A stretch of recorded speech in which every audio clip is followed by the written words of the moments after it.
صباح الخير، كيف حالكم؟ إليكم تشكيلة منتخب لبنان لكرة القدم الذي سيواجه منتخب بوتان في 9 تشرين الأول من العام 2025 و14 تشرين الأول من العام 2025، التي ستستضيف هاتين المباراتين العاصمة القطرية دوحة. كون منتخب لبنان لا يستطيع أن يلعب على أرضه نتيجة إهمال الملاعب الرياضية، والتي تؤدي إلى عدم صلاحيتها في استضافة المباريات الدولية، إن كان على صعيد المنتخب أو على صعيد الأندية. ومباراتي لبنان أمام بوتان تندرج ضمن الدور الثالث لتصفيات آسيا، التي تستضيف نهائيتها السعودية في العام 2027. وإليكم التشكيلة: لحراسة المرمى مصطفى مطر من النجمة، مهدي خليل من العهد، علي السبع من جوية.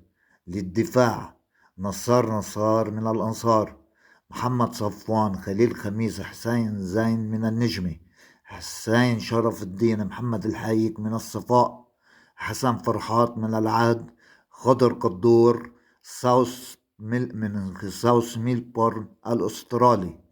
للوسط: جهاد أيوب، وليد شور من جوية، أحمد خير الدين وعلي طناش وماجد عثمان من الأنصار، محمد حيدر من العهد. للهجوم: علي قصاص من النجمة، زين فران من جوية، كريم درويش من الدهوك العراقي، سامي مريج من ديبورتيفو بيريرا الكولومبي، مالك فخرو من هاليشير اوف سي الألماني، حسين شكرون من هانوفر 96 الألماني.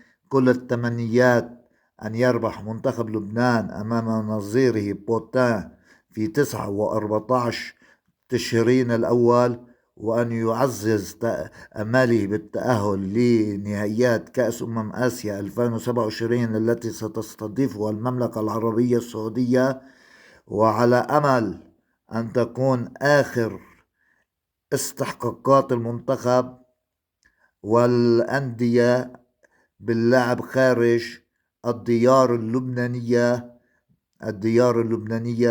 وأن تكون التصفيات المقبلة والأحداث الرياضية للمنتخب اللبناني وللأندية اللبنانية في الاستحقاقات الخارجية على الأراضي الغير لبنانية، وأن تكون ضمن الأراضي اللبنانية.